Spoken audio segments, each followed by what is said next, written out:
नमस्कार, मैं हूं पूर्वा गुप्ता और आप देख रहे हैं धमतरी का सबसे पसंदीदा और प्रतिष्ठित न्यूज चैनल डीएनए। चलते हैं आज के खबरों की ओर।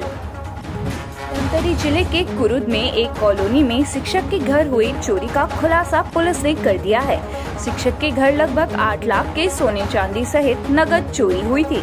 चोरी की बीती रात शिक्षक दंपति अपने पारिवारिक कार्य से गए हुए थे, तभी उसी रात चोरों ने शिक्षक दंपति के घर धावा बोला था। पुलिस से मिली जानकारी के अनुसार कुरुद के अमृत कॉलोनी में चोरी हुई थी। चोरी के बाद शिक्षक दंपति ने थाने में रिपोर्ट दर्ज कराई, जिसके आधार पर पुलिस ने जांच शुरू की। बताया जा रहा है कि पुलिस लगातार पता तलाश कर रही थी। पुलिस लगभग 18 दिनों तक पतासाजी करते रही।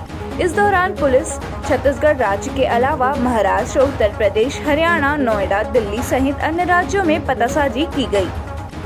इसके बाद पुलिस को तकनीकी सुराग मिला और 3 आरोपियों को पकड़ा गया है और चोर करीब 8 लाख के सोने जेवरात चोरी किए थे, जिसको पुलिस ने बरामद किया है। बताया जा रहा है कि तीनों आरोपी आदतन चोरी करने वाले हैं। इससे पहले रायपुर में भी चोरी कर चुके हैं। रायपुर की एक लूट की घटना में भी शामिल होना बताया। साथ ही शिक्षक के घर चोरी करने के बाद बिरेजर चौकी के अंतर्गत चोरी करने का प्रयास भी किया गया था। धमतरी एसपी आंजनेय वार्ष्णेय ने बताया कि जिस प्रकार इन चोरों के बारे में जानकारी है, जिससे धमतरी पुलिस के लिए बड़ी उपलब्धि है।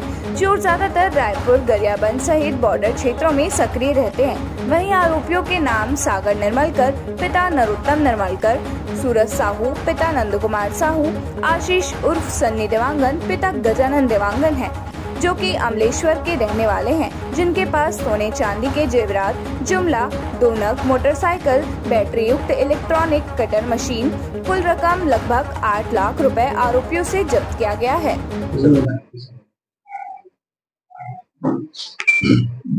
दिनांक 6/7/24 को कुरुद थाना क्षेत्र में एक घर में हमें सूचना मिली कि बड़ी चोरी हुई है। इसमें रकम करीब करीब जो प्रार्थी द्वारा बताई गई वो 8 लाख के करीब थी। उसके बाद में हमारी टीम द्वारा लगातार पता तलाश की जा रही थी और करीब करीब 17-18 दिन लगातार मेहनत करने के बाद में, सैकड़ों सीसीटीवी देखने के बाद में, जिसमें हमारी टीम महाराष्ट्र भी गई, यूपी भी गई, नोएडा भी गई, हरियाणा भी गई, दिल्ली भी गई।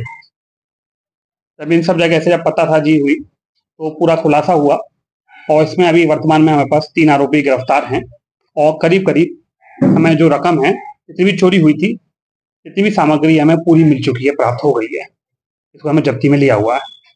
ये जो आरोपी हैं ये आदतन चोरी करने वाले हैं और इससे पहले भी ये रायपुर में भी चोरी कर चुके हैं। रायपुर में एक लूट की घटना में ये लोग नामजद हैं और इसी के साथ साथ इन लोगों ने उसके ठीक बाद में, इस घटना को करने के बाद में, इन्होंने बिरेजर चौकी में भी एक अपराध दर्ज हुआ था, इसमें उन्होंने चोरी का प्रयास किया था।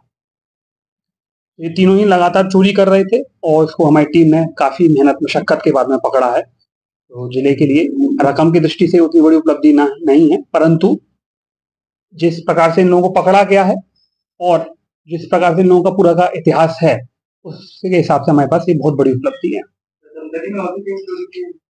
हाँ, इन्होंने बिरेजर चौकी में एक अपराध दर्ज हुआ है जहाँ पर उन्होंने प्रयास किया था। शहर में उन्होंने चोरी नहीं करी है। ये लोग जो अधिकतर सक्रिय रहे हैं रायपुर जिले में, गरियाबंद में और जिसका जो बॉर्डर वाला क्षेत्र है उसी में अधिकतर सक्रिय रहे हैं। कैसे पहुंची पुलिस? इसमें हमें तकनीकी माध्यम से हमें पता लगा और इसमें हमने सैकड़ों सीसीटीवी भी देखे, कई दिनों तक, घंटों तक देखते रहे। अगर हमने मुखबिर भी लगाया हुआ था तो सभी लोगों का तालमेल बिठाया, तब जाके निष्कर्ष पर पहुंचे कि यही लोग चोर हैं। क्या क्या बरामद है? इसमें जितनी भी ज्वेलरी थी लगभग सभी ज्वेलरी मिल गई है और कुछ ज्वेलरी को उन्होंने गला दिया था, इसकी हमने रिकवरी कर ली है। कितने की ज्वेलरी? जो चोरी हुई थी उस समय 8 लाख की थी और करीब करीब हमने उतने की रिकवरी कर ली है। कहाँ के? ये लोग जो हैं अमलेश्वर के हैं। कितने लोग हैं? 3 लोग हैं। चोरी के सामान को प्रयास करते थे जल्द से जल्द बेचने का, उसका फिर जितना भी उनको पैसा मिलता था उसके माध्यम से जगह जगह खर्चा करते थे और ये छद्म नाम से और छद्म रूप लेकर के कहीं कहीं जगह पर नौकरी करते थे। वहाँ पर जैसे कि जो हमें यहाँ पर अभी तक सूचना मिली है, एक दुकान में काम करते थे और वहाँ पर आसपास में किसी को ये भनक नहीं लगने देते कि ये रात में किस प्रकार सक्रिय रहते हैं।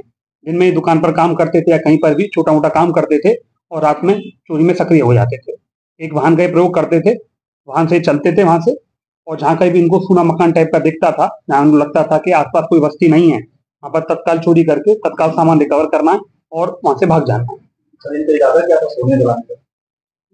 सोने गलाने का क्या, सोना जो गला हुआ रहता है वो आराम से बिक जाता है, उसकी पहचान होना थोड़ा सा मुश्किल हो जाती है। तो बिक्री जब भी होता है तो सोना को तत्काल गला दिया जाता है, जिससे कि जो ज्वेलरी है उनकी उसकी पहचान ना हो पाए।